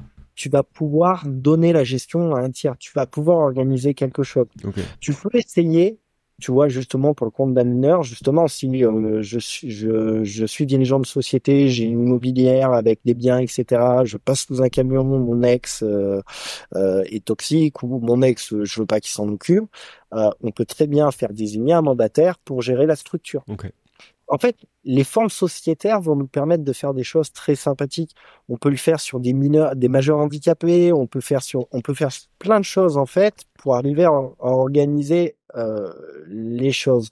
Mais techniquement, la question elle est tellement large. Oui, il y a des moyens. La forme sociétaire elle est possible, mais même de manière globale sans la forme sociétaire, tu peux travailler avec des mandats devant notaire. Ok. Donc ça, c'est un outil super intéressant qui nous permet quand même de gérer quelques petits trucs. Mais surtout, faire gaffe à ce qu'on fait avec les mineurs et pas croire non plus qu'on peut gérer comme on veut l'argent de nos enfants. Ok. Ça, Super. c'est souvent un truc en France. Très bien. Merci pour cette réponse. Est-ce que Tony, tu as quelque chose à dire ou une autre question ou une connerie à Non. nous évoquer? Non, c'est non, ça c'était très intéressant. Non, c'était des T'es conneries. devenu mais on n'est pas rouge sur le comme mon podcast. sweat, donc je me suis dit, ok, On c'est n'était une pas connerie. sur le podcast privé, donc Ok. je me suis retenu Ok, de ok. sortir mes bulles. Et puis des fois, j'oublie qu'on D'accord, n'est parce pas que que c'est tous les pas trois. uniquement un podcast privé. C'est ça. Non, mais on est un petit peu plus libre, Ouais, quoi. c'est surtout sur l'humour glissant, ouais, on fait attention. Vas-y. D'accord. Qu'il n'y ait pas trop de pots de banane par terre. On a une question qui va m'intéresser aussi, qui va m'intéresser, qui est sur une partie de marchand de biens. Bonjour, je me lance dans un projet d'achat en marchand de biens. Faut-il être tout de suite en SAS à l'IS? Bonne Puis-je question. faire du marchand de biens en nom propre? Tony? Ouais. Non, moi, je t'aurais dit, tu vois, ma réponse broscience, ça aurait été, on a quand même une niche fiscale incroyable en France qui est l'achat-revente en RP. Alors bien sûr, ça se dit pas comme ça. Ça se dit, j'achète une maison, je l'habite au moins 6 mois, voire 18 mois pour bien faire. Puis quand je la revends, j'ai pas d'impôt. Ce serait dommage de pas l'exploiter tant qu'elle existe encore. Mais hormis ça, allez, à la rigueur, tu peux en faire une en résidence secondaire où tu payeras tes 36,2 d'impôts. Mais sinon, après, ça s'arrête là et c'est SAS à l'IS obligatoirement. Effectivement, sur le choix, sur l'idée générale, c'est on va déjà, faut repartir sur la notion de marchand de biens. C'est j'achète dans le but de revendre et je le fais de manière habituelle. Mm. J'achète pour revendre. Et consciente. Ça suppose que ça, c'est un peu différent. C'est l'intention. Oui, c'est conscient. C'est l'intention spéculative et puis la récurrence. L'intention, exactement. La récurrence et l'intention spéculative. Putain. Non, mais non, mais tu crois que t'as cru quoi, mec? Au podcasteur depuis 5 ans, on bosse, hein. Moi, j'étais en train de vulgariser, mais d'accord. Okay. Ce qu'on veut dire par là, c'est que ça dépend Regarde aussi. mon livre. Qui est là depuis 1000 ans derrière. Marchand de biens, pratique professionnelle, statut juridique, ça rigole pas. Exactement. Ça dépend. Ce qu'on veut dire, c'est que ça dépend aussi de la vraie histoire des gens. C'est-à-dire que moi, là, je vends ma maison parce que on déménage à 400 mètres, tu vois, et parce que on a envie de déménager. Hier, comme ça, on est sûr que ça arrive pas. Hier, je m'aperçois que ma femme me trompe et du coup, on revend la maison et on rachète chacun de notre côté. Bon, bah, la vie fait que, tu vois. Mais attends, j'ai même envie de te dire, tu pourrais même aller encore plus loin que ça. Mettons, tu habites dans un endroit, tu as une résidence secondaire à 400 km, tu pourrais même appeler l'administration fiscale et dire « Bonjour, je vais la vendre dans un an, donc je vais partir habiter là-bas pour purger ma plus-value. Salut !» Et tu y vas vraiment. Par contre, pour le coup, tu y vas vraiment. Tu habites là-bas, tu travailles là-bas, tu fais tout là-bas, tu vends, tu purges ta plus-value. La loi, c'est d'aller habiter dans ton bien. Alors, t'as un truc. Donc, on prend donc l'intention spéculative, etc., sur le marchand de biens, etc. Si t'es en résidence principale et que t'habites véritablement dans ton bien et que c'est une réalité, donc je rappelle que l'administration, elle peut faire une demande de documents à la moitié de la planète. Donc, tes consos d'eau, elle va les avoir. Tes consos d'électricité, ta téléphonie, ta ligne internet, ta banque si elle t'envoie tes documents là-bas. Ça, c'est, entre guillemets, la fixation réelle de la résidence pour de vrai. Ouais, exactement. Une fois que tu l'as fait, tu habites dedans, effectivement, il n'y a pas de délai, d'accord, qui fait que ça devient la résidence principale. Il faut que ça soit suffisamment longtemps pour que ça soit ta résidence principale. Mais comme le disait Yann, tu as des événements de vie qui peuvent faire que, exactement, comme tu le disais tout à l'heure, ça peut être une mutation professionnelle, ça peut être tout ce qu'on veut qui va faire que je change de résidence principale et là-dessus, pas de difficulté. Ou même, au bout d'un an, je me sens pas bien dans ce bien, quoi, ça peut être aussi un véritable argument. Donc, tu auras ton exonération. Je me sens pas bien, j'ai 80 000 euros de plus-value, ça va me remonter le moral. Ça peut être ça. Ça peut être ça. Mais techniquement, où ça me correspond plus. Tu vois, ça peut être, je me suis trompé. Donc, au final, tu vas vendre ton bien, effectivement, en résidence principale, pas de souci. Ensuite, le truc quand même qu'il faut avoir en tête, c'est que même si tu as le droit de faire quelque chose en fiscalité et te placer, t'es pas obligé de prendre le chemin le plus taxé, tu peux faire ta vie comme tu le veux au niveau fiscal, il y a quand même un truc, c'est ce qu'on appelle l'abus de droit. L'abus de droit, c'est qu'il y a un texte fiscal et tu dis, il est cool, et je vais soit créer une situation fictive, soit je vais m'organiser pour être dans ce cadre-là. Et je vais détourner l'intention du législateur pour avoir l'effet fiscal que je veux. En gros, j'appelle l'administration, je dis bonjour, je vais habiter dans ce bien parce que j'ai une grosse plus-value, je vais y habiter pendant un an et je revends. D'accord ? Techniquement, en soi, c'est bien ma résidence principale. D'accord ? Par contre, il n'est pas interdit que l'administration vienne dire que c'est un abus de droit. Tu as une jurisprudence très... Alors, faut se donner du mal, hein. Il y a une jurisprudence de la Cour de cassation où il y a un gars, il en avait fait, je crois, 3 ou 4 en 3 ans. Un truc comme ça. Ouais. L'administration fiscale dit, c'est pas très bien quand même. Et le gars disait, non, moi j'ai habité dedans. Et le juge du fond notamment dit, ouais, mais... en fait, il montre qu'il a habité dans mes biens. Le gars habitait réellement. Ouais, mais t'as la récurrence là où c'est trop à ce moment-là. Ouais, mais en soi, la récurrence n'est pas un problème. Ouais. C'est pas un critère de droit. On fait du droit. Et donc, il a gagné ou il a perdu ? Alors, l'administration fiscale a essayé de le toper. Le juge du fond lui a dit c'est bon. Pas de redressement. Donc, il était un RP sur les 3 ou 4. Ouais. Derrière, c'est parti. L'administration, elle n'était pas super aimable. Elle est montée en cours de casse et elle a dit, elle a demandé la cassation et elle a dit, bah non, c'est pas possible. Ça fait trop de fois. Et en fait, la cassation, ils ont dit, on valide ce qu'a dit le juge du fond, donc il a raison. Il a ses exonérations. Elle a dit, par contre, si vous, administration, vous voulez aller faire chier, faut aller sur l'abus de droit en disant qu'il a abusé du système. Donc, en gros, ça veut dire quoi? Que si t'en fais Non, mais une... on est un pays d'abuseurs du système. Il y a des mecs qui sont au chômage, ils sont plus vieux que ma grand-mère. Et ça emmerde personne. Mais, et donc, techniquement, en soi, si t'en... Non, mais après, il faut être pragmatique. Si tu le fais une fois en RP, il n'y a pas de souci. Si tu Bien fais sûr. l'étape en RP, et voilà, c'est pas interdit. Si tu fixes ton bien dessus, demain, si tu le vends, tu auras une... Enfin, faut pas être... Voilà. Mais si tu répètes, bah, tu prends un risque.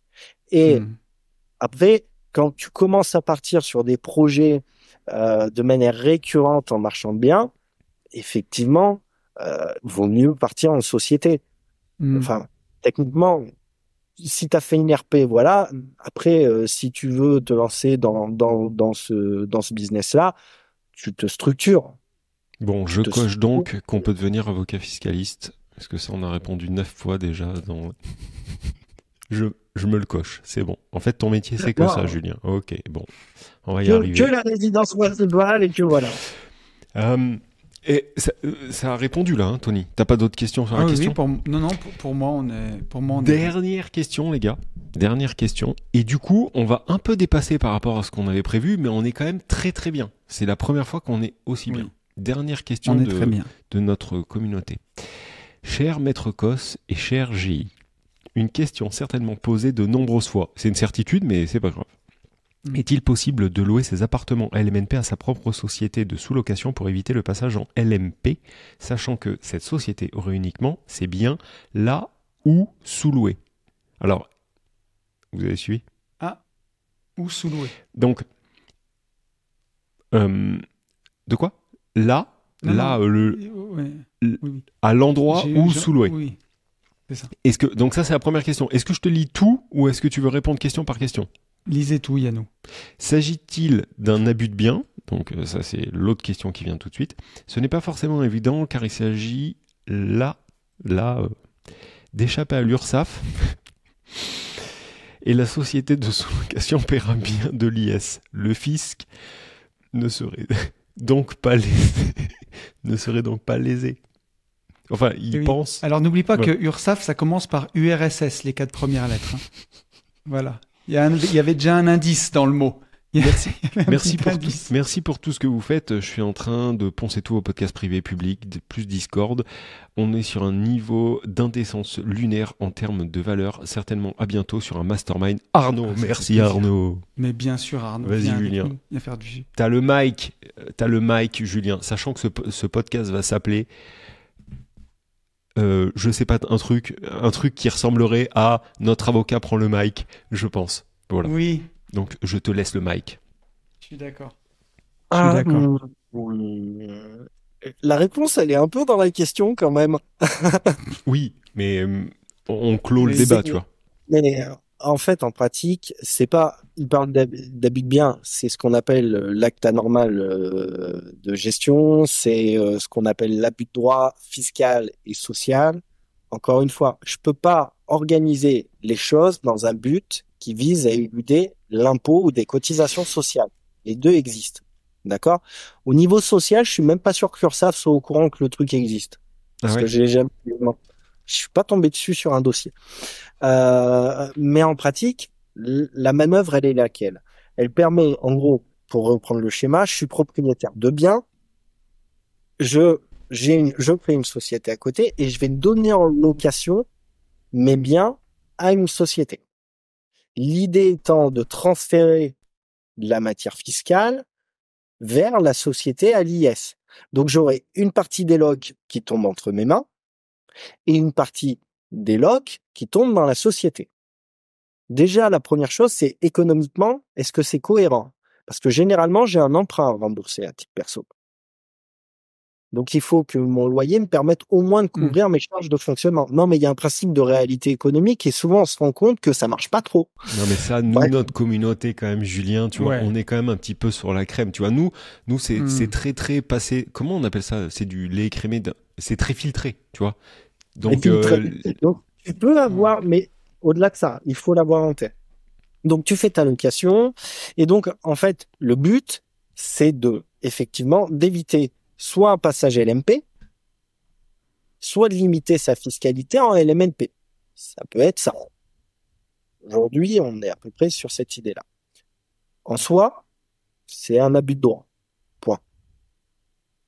Ce qui peut te permettre de contourner la problématique d'abus de droit, c'est de dire, j'ai des biens que je mets dans une société et je prends d'autres biens.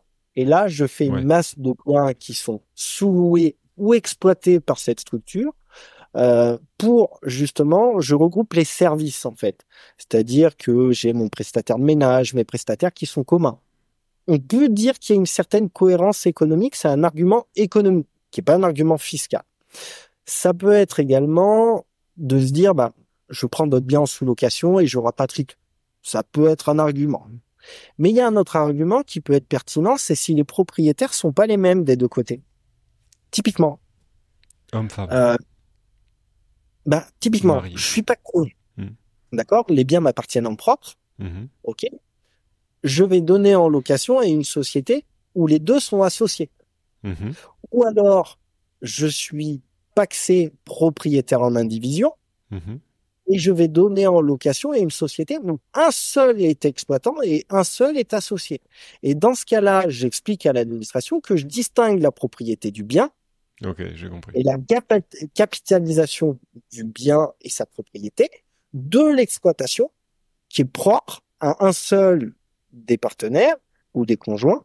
Ça marche pas en communauté, hein, ça marche en cas de Pacs ou en cas de mariage en séparation, disant ça, c'est mon activité. Mais ce mécanisme de location à soi-même, il est quand même un peu risqué. Dans le genre. Ouais, on tombe sur l'abus de droit en fait, et il faut faire gaffe. Il faut absolument d'autres clients, quoi, pour que ça tienne à peu près debout. Puis, au-delà de ça, je vais remettre en perspective. T'as 2-3 choses qui se posent comme question, qui sont liées à la réforme qui est en train d'arriver sur la location meublée. Ah, vas-y, parlons-en un petit peu, tiens. T'as vu ça? Belle transition. Il m'a amené ça. En fait, il y a un premier truc qui est un peu ancien, mais j'ai l'impression qu'il passait totalement sous les radars. C'est le LMP social. Dès lors que je dépasse 23 000 euros de recettes en courte durée. Ça, ce truc-là, je vous rappelle que tu dois payer des cotisations SSI ou des cotisations. Ce qui est vite fait. Hein. 23 000, ouais, ça va avec vite. Avec une bonne formation comme Starter Cash, tu le fais vite direct. Exactement. En 3 semaines, avec Starter Cash, tu fais plus. non, mais ce que je veux dire, c'est que tu le fais vite. 23 000 euros, tu les éclates. Techniquement, si tu as 2 courtes durées qui tournent plutôt pas mal, tu vas rapidement être autour, voire un peu plus haut que ces montants-là. On est d'accord. Que je vois souvent. Donc ça, c'est le LMP social. Et le nouveau truc qui arrive, c'est la loi sur le déséquilibre immobilier, là, qui vise à mettre un petit coup sur la tête de la courte durée. Mais c'est pas en France, ça. Ah bah si, oh putain, je suis con, bah si, oui. Mettre un coup sur la tête, tu veux dire mettre la tête un peu plus dans le sable. Ah oui, c'est en France, je l'ai vu passer. Oui. D'ailleurs, je crois qu'on est même le pilote, on est le pays pilote pour ça, mettre la tête encore un peu plus dans le sable. Et donc, en fait, le schéma, c'est de dire que le calcul l'idée, c'est de modifier notamment les calculs de plus-value sur le LMNP, où on va tenir compte de l'amortissement au moment de la revente. Là où la location meublée non professionnelle était sympa, c'est que tu avais un amortissement qui dégrade ton résultat et donc ton imposition des revenus, et qu'en plus, au moment de la plus-value, t'en tiens pas compte. Cela dit, c'était un peu tiré par les veuches. Non, encore un régime sympa tombé aux mains des communistes. Non, mais pour le coup, pour le coup, Tony, ça c'était quand même un peu Adieu abusé, LMNP, on t'a aimé. Mais non, parce que ça reste économiquement rentable. Mais le truc, c'est que, par contre, effectivement, juridiquement, là où je suis d'accord avec Yann, c'est que la logique juridique, elle tenait pas. Alors, Oui.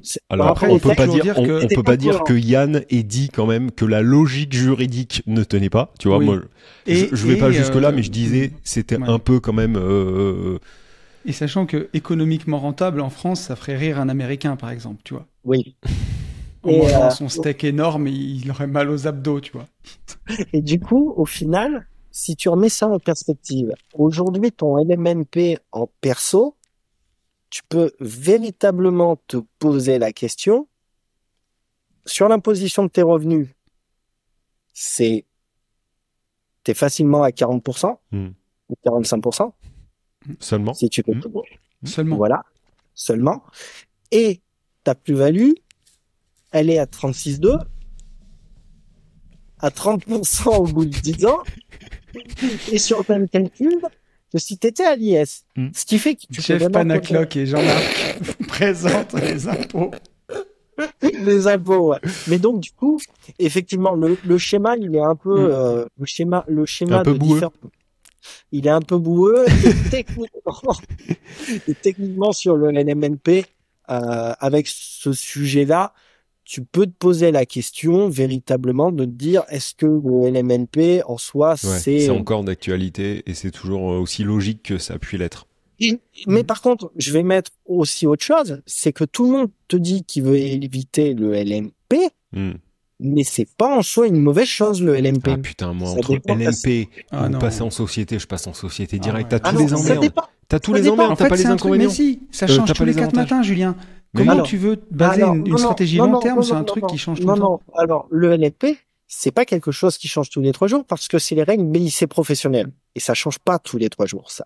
Hmm. D'accord? Bah on le voit avec le LMNP. En Le 4 ans, ça a LMNP, changé.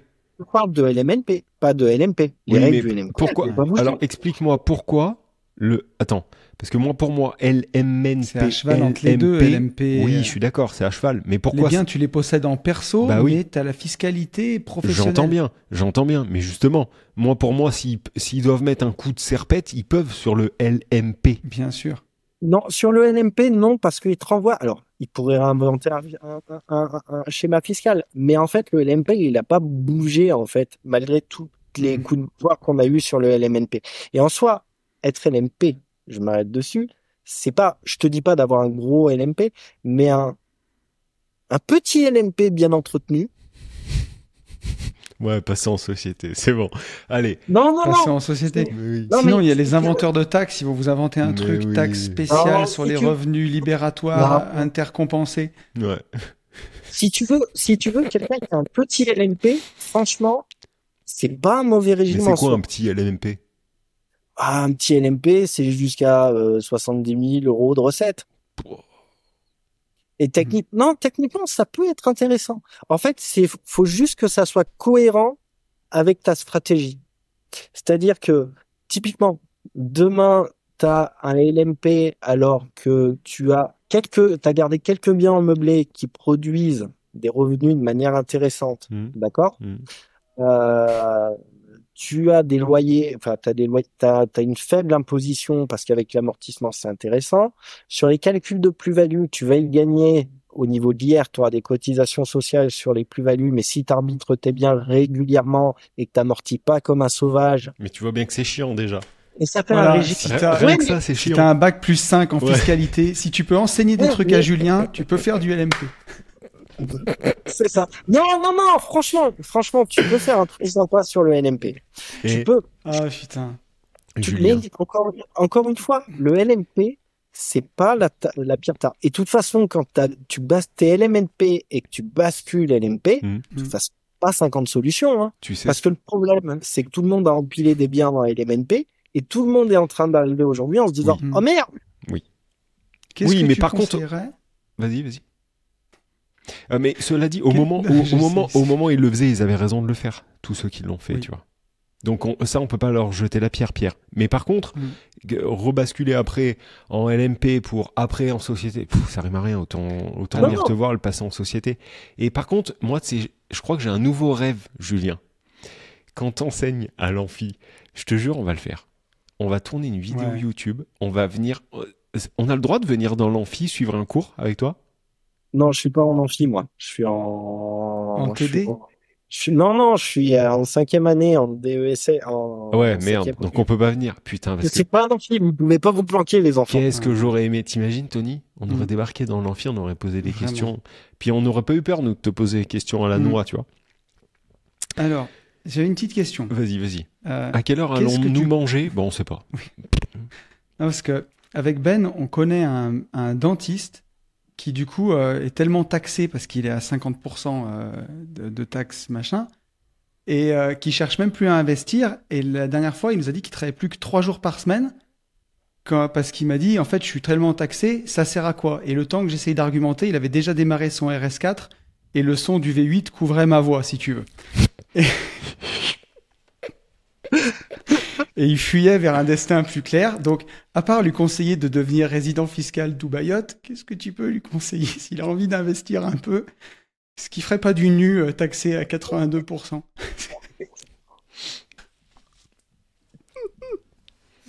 C'est dire. Non, mais déjà.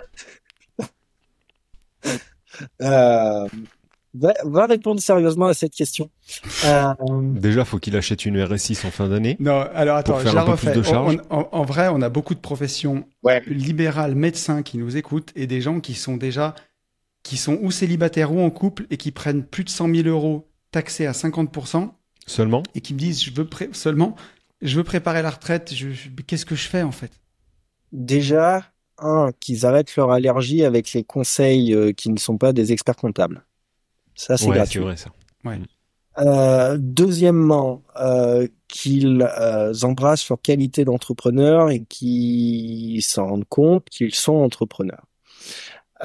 Et donc, à un moment donné, qu'ils prennent conscience que parfois, ils ont besoin de conseils. Après, si ton choix, c'est de travailler 3 jours par semaine parce que c'est ton équilibre, j'ai envie de dire, pas Non, de là, c'est difficulté. par dépit. Hein. Il se dit, Mais je c'est par dépit. je vais pas travailler et me faire taxer la moitié. La première chose que tu as, c'est que généralement, ils exercent à titre individuel, en entreprise individuelle, rarement structurée en société.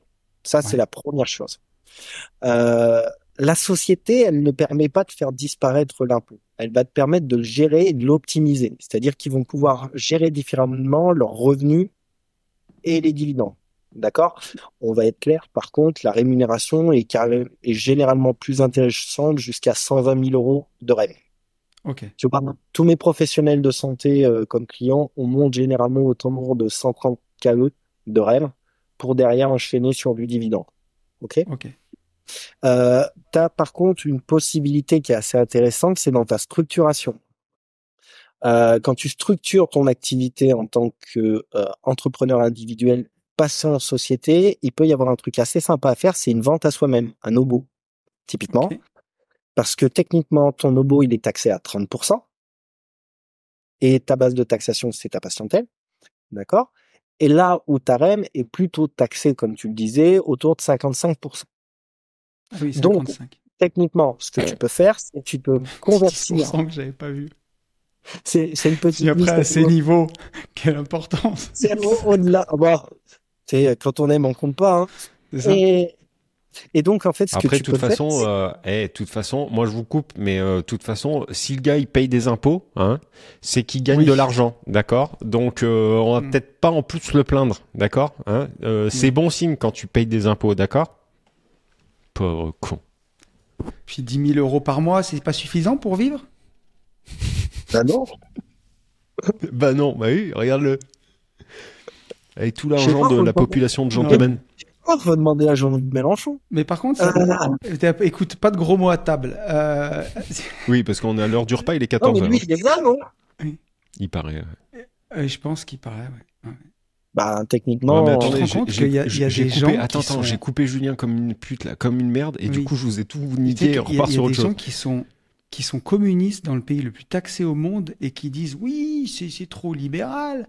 Mais tu sais, les mecs qui partent en voyage aux États-Unis, ils font un AVC. C'est c'est comme Je les sais pas, aliens j'y dans suis les pas films, il allé, faut mais- les arroser d'eau pour pas qu'ils sèchent, tu vois, qui convulsent, tu sais. Reprenons et non, finissons, mon cher il maître. trouve ça bien de pouvoir partir aux États-Unis Oui. et en profiter. Donc, Vas-y Julien, ouais, donc je il y a la un ferme. truc super. Non, mais moi je trouvais ça sympa hein, d'aller mettre quelques balles perdues au passage. Hein. Non, mais on peut y aller, hein, sur LFI, on se fera plaisir. Euh, Arrête, parce que déjà, j'arrête pas dans chaque podcast, donc... mais moi, je le fais pas, alors pour une fois que je peux le faire. Oui, oui. Hein. Non, mais Mettez pas une pièce dans la machine.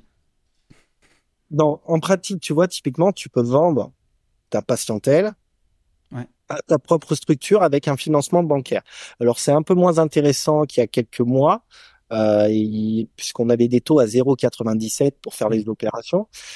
N'en demeure pas moins que ça reste des professions libérales et que c'est très facile à financer une prof libre. Ils ont pas de mal, les banques. Et donc, ce qu'on fait généralement, c'est qu'on prend la patientèle, on la vend, et du coup, on va récupérer du cash, un capital, avec une fiscalité qui est de 30%. Il y a une fiscalité, hein, je dis pas qu'il n'y a pas Ouais. de fiscalité, mais techniquement, tu préfères prendre 300 000 euros taxés à 30%, ou tu préfères prendre 300 000 euros taxés à 55%.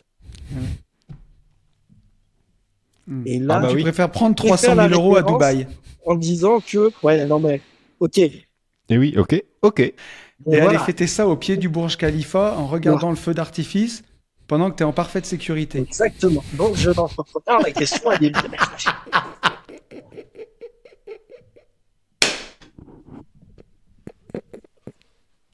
Ça m'a marre, sort de ce J'en cœur. ai marre.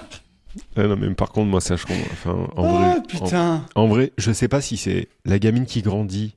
Et du coup, je parle comme un vrai vieux con, là. Par contre, la gamine qui Tu grandit. deviens un daron, frère. Non, mais je sais pas si c'est le fait que la petite grandisse et que du coup, je me pose de plus en plus de questions parce que, bah, forcément, il y a un moment, elle va vouloir sortir, machin. Mais ça, c'est un truc qui me faisait pas du tout flipper il y a 2 ans. Aujourd'hui, j'y pense au minimum une fois par jour. Et je ne mens pas. D'accord. D'ailleurs, j'ai commencé à m'équiper avec Fatih, qui m'a proposé de me vendre des armes.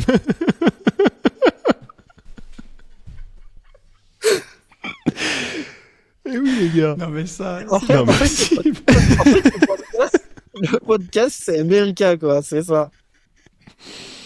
Ah, On va, putain. finir avec on va finir avec un drapeau US derrière, Non, des guns. Ah Non, ouais, mais c'est ça, ça. c'est un vrai sujet, les gars. Ça fait vraiment. Je comprends, Tony, il le dit en rigolant, mais c'est un vrai sujet. Ça n'a rien à voir avec la fiscalité en France, mais c'est un vrai sujet qui, En fait, c'est qui toujours commence pareil, à me paralyser, moi. En fait, ce qu'il y a, c'est quel prix tu payes pour les services que tu payes. Regarde, par exemple, avec Julien, c'est hors de prix, mais par contre, on est quand même. Ah, on est des Auvergnats. Hein. Mais on Non, est quand non, même. mais continue, Non, mais- continue, comme ça, je vais pouvoir augmenter Non, mais on mes est quand même honoraires. satisfait de toi. Mais Non, on a un Julien, service on est quand même qui est satisfait. Oui, voilà. au top, On est quand même vois. satisfait, donc bon. Et ça là, va. avec la France, par exemple, j'ai l'impression de payer le prix d'un gastro pour aller manger au McDo où on me Même jette pas. mon burger sur Même la pas. table. Même pas. Quand j'ouvre ma petite boîte, il est pas comme sur la photo, si tu veux. Le pain, il dégueule sur le côté, il y a pas, c'est moche. Je dis, je suis désolé, vous pouvez me le refaire, il est pas ouf. Et le mec le prend, crache un molleton suis dedans, d'accord. le referme et me dit, Je suis d'accord. bouffe. Sinon, c'est bientôt plus cher. Alors là, tu manges vite en te disant, et tu sais, ça va, et tu dis, ça va, finalement, c'est pas dégueu, mais tu sais que tu te mens à toi-même, au fond. Voilà. Mais je suis complètement d'accord. Non, mais c'est. Ouais. Et tu vois, malheureusement, même si parfois j'ai tendance à recentrer les choses, à essayer d'être plus modéré et de modérer Yann, tu vois, Mm. certaines fois, plus le temps passe, plus c'est ça en fait. Moi, ce qui me marque, c'est le retour sur investissement. C'est ça. Bah oui. Techniquement, c'est plus ça qui est... C'est Parce ça que- c'est ça qui est rageant parce que tu payerais cher pour.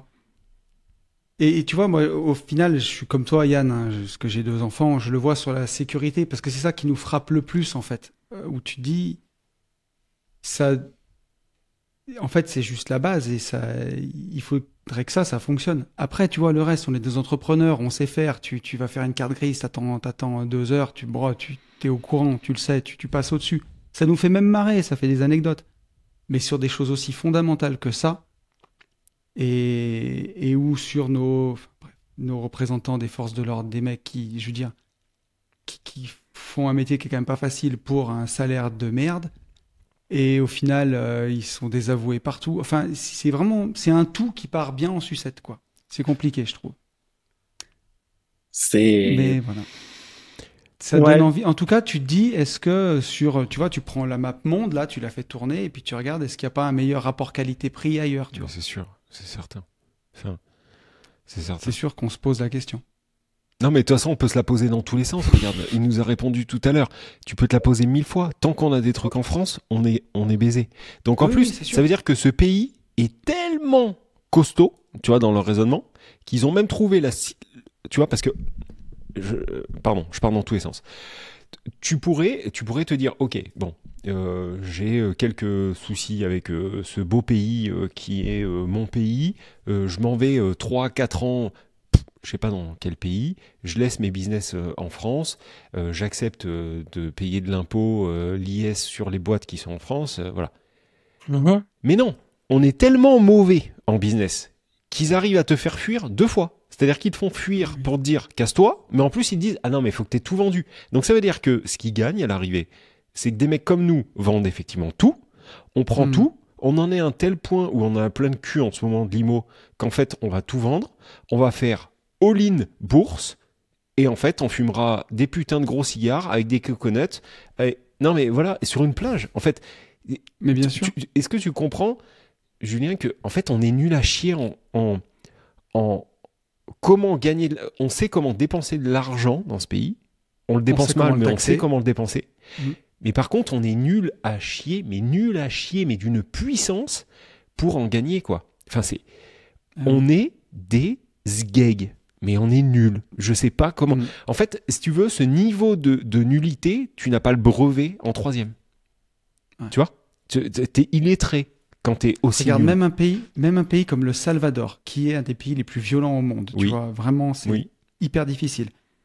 Le dirigeant a fait des choix forts pour investir en Bitcoin et il a dit, si ça se passe comme ça va bien se passer, dans 4 ans, on peut rembourser tout ce qu'on doit à tout le monde et dans 10 ans, on n'a plus de joug américain, de rien du tout. Et en même temps, ils ont dit, on fait un appel à l'immigration dans notre pays.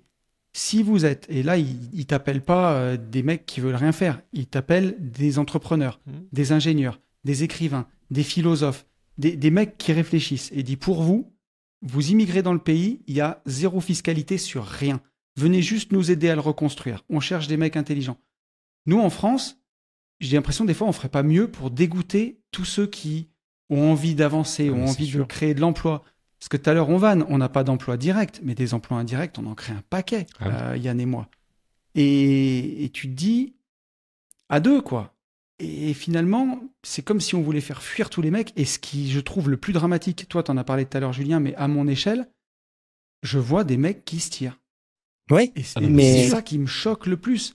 C'est une réalité, que ce soit en vanne avec Andorre et Dubaï, mais que ce soit en Andorre, à Dubaï, au Portugal, je peux te citer des entrepreneurs dans chaque pays que je connais personnellement qui se sont tirés.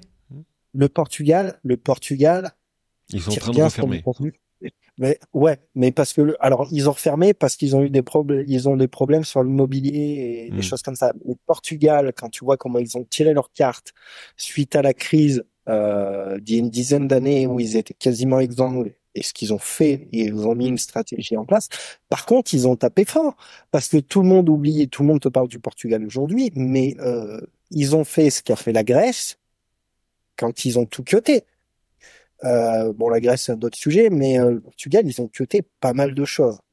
Et techniquement, ils ont mis les curseurs à un certain nombre d'éléments. Mais de manière globale, tu vois, l'argument que j'avais encore il y a quelques années sur la France et aujourd'hui sur des clients qui veulent faire des expats ou des choses comme ça, moi, je le comprends. Et comme tu le dis, c'est même plus fiscal, en fait. Ouais, c'est ça. C'est une question de se reconnaître et de prendre mais après, tu vois, de vivre tout simplement le pays qui nous convient plus. Après, s'il y a non, vas-y, Julien, je finirai. Moi, la philosophie relativement saine, enfin, moi, la philosophie de dire je vends tout et je repars ailleurs, je trouve que c'est la solution la plus cohérente pour moi. Mais intellectuellement.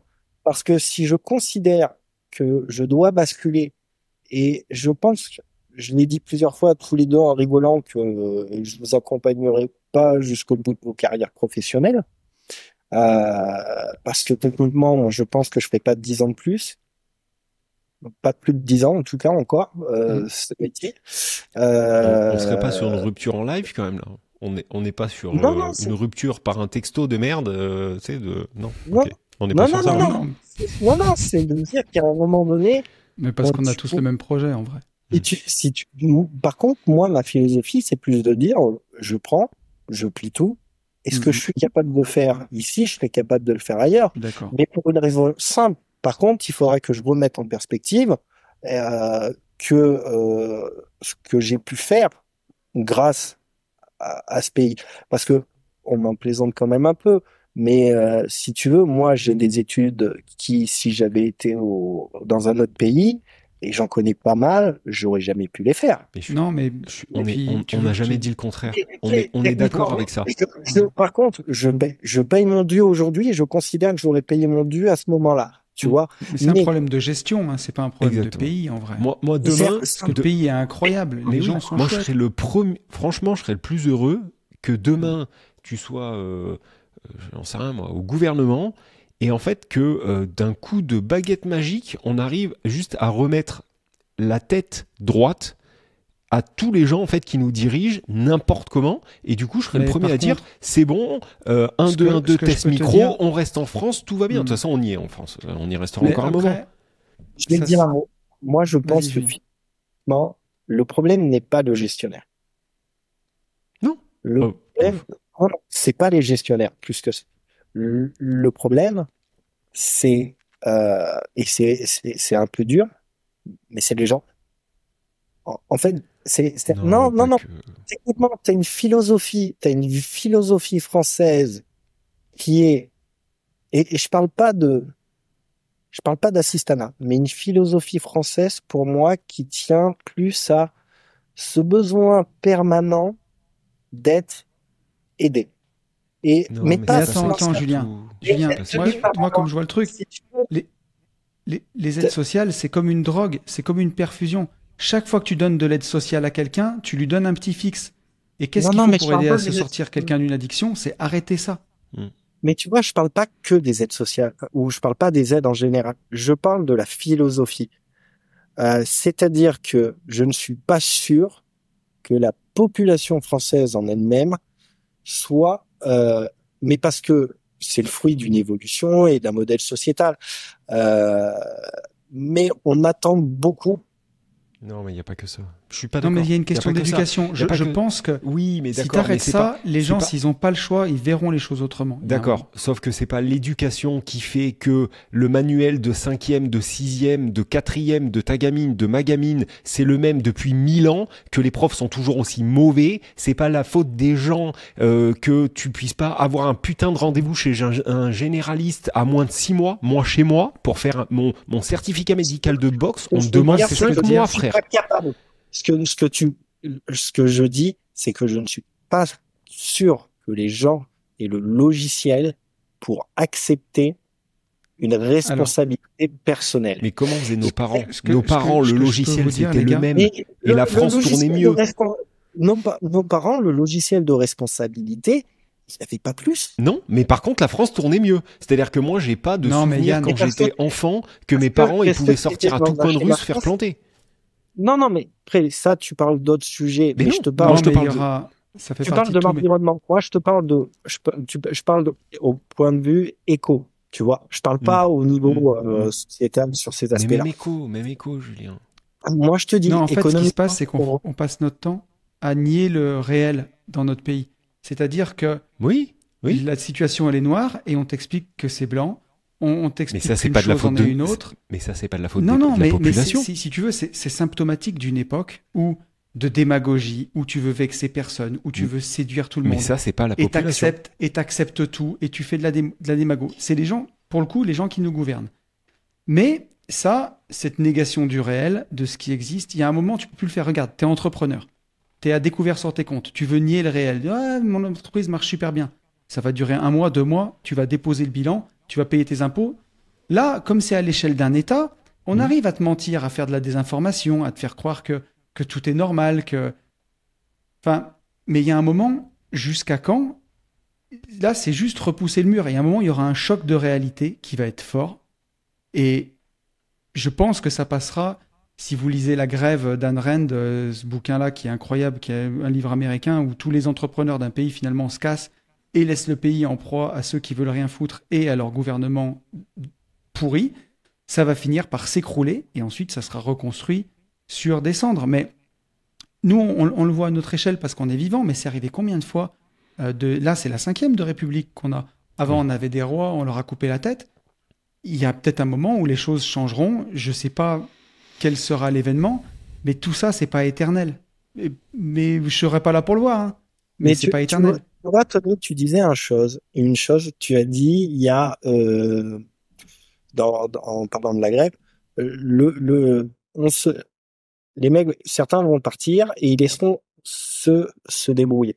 Et par contre, là, moi, je vais être un peu dur, c'est que je pense que la partie qui est capable d'entendre et de se sortir les doigts et de prendre des décisions et de faire, c'est peut-être 20% de la population. Les autres... Non, mais attends, dans la grève, Julien, ça finit dans un bain de sang et c'est les entrepreneurs qui reviennent pour reconstruire. Hein. C'est pas ceux qui sont restés. Oui, mais parce qu'ils sont partis. Et je pense que justement dans la population aujourd'hui française, pour X ou Y raison, on pourrait revenir sur toutes les raisons sociétales, historiques, etc. Mais je pense que tu as au final un besoin quasiment intrinsèque d'être, c'est horrible ce que je vais dire, mais attends, et pour moi, d'être drapé et de... Mais ça, à la rigueur, pour moi, c'est pas grave, tu vois, qu'il y ait peut-être que 5% d'entrepreneurs qui décident d'endosser cette responsabilité parce qu'ils aiment le risque, parce qu'ils aiment construire, et que t'aies des gens qui veulent juste un boulot et être bien. Sauf que la société est construite pour les 80%. C'est ça. Qui ne sont pas dans ce schéma-là. Et donc, exactement. Au final, on en revient toujours là. J'ai un truc, moi, qui me revient en permanence. Un truc de dingue quand j'ai des anciens salariés qui veulent créer des boîtes. D'accord?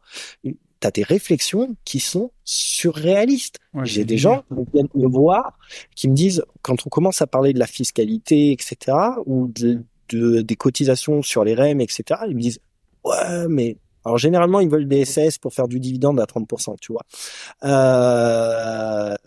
Et puis on discute, et puis quand je parle des cotisations sociales, de la REM, etc., les gars ils font ouais, mais 55, c'est horrible, c'est du vol, etc. Et je leur dis toujours, mais vous avez bien regardé vos bulletins de salaire avant. Et la réflexion qui revient souvent, c'est de dire ouais, mais c'était mon patron qui me versait cet argent. Et là, tu prends un pas de recul, tu dis mais c'est de l'argent. C'est-à-dire que c'est de l'argent qui a été gagné. Et si tu veux, au bout d'un moment, quand tu n'as même pas cette philosophie-là, techniquement, cette philosophie-là, elle n'est pas inculquée par... C'est facile de dire que ça vient d'un gouvernement. On a tous dans la main des téléphones portables, tu vois. Et c'est ce que je dis en permanence à mes étudiants, ça sert à autre chose qu'à liker sur Insta, tu vois. J'ai coupé le mot parce qu'on n'est pas en privé. Mais la philosophie des gens, je la comprends. En fait, si tu veux, je ne suis pas sûr que le logiciel soit celui-ci. Mais culturellement, c'est pas le nôtre. Et après, une fois, je te dis pas, je suis pas un tout libéralisme ou quelque chose comme ça, mais je pense que l'écueil, si, est intellectuel ou philosophique pour une majeure de la population est trop complexe. Et c'est aussi ce qui me fait dire que moi, je pense que je finirai par quitter le jeu parce que cette philosophie ou cette mentalité-là ne te convient pas complètement. Ouais. Tu vois, ça sera pas fiscal et puis ça sera peut-être aussi que j'aurai envie de voir autre chose. Mais techniquement, ce que je sais, c'est que, et c'est ce que j'ai toujours fait, j'ai jamais compté véritablement sur quelque chose depuis le début, mis à part moi, ma force de travail, mon temps et mon envie. Et je me dis que quand je me mettrai, je déciderai, ce que je ferai ailleurs, je le ferai ailleurs et j'aurai besoin de personne. Et j'utiliserai comme marchepied ce que j'ai construit avant, tu vois. Ok les gars, moi je reprends le mic à DJ Metrocos. Où est-ce qu'on peut te retrouver, Julien? On peut te retrouver sur Insta. Tu peux me retrouver sur Insta, T'as un compte.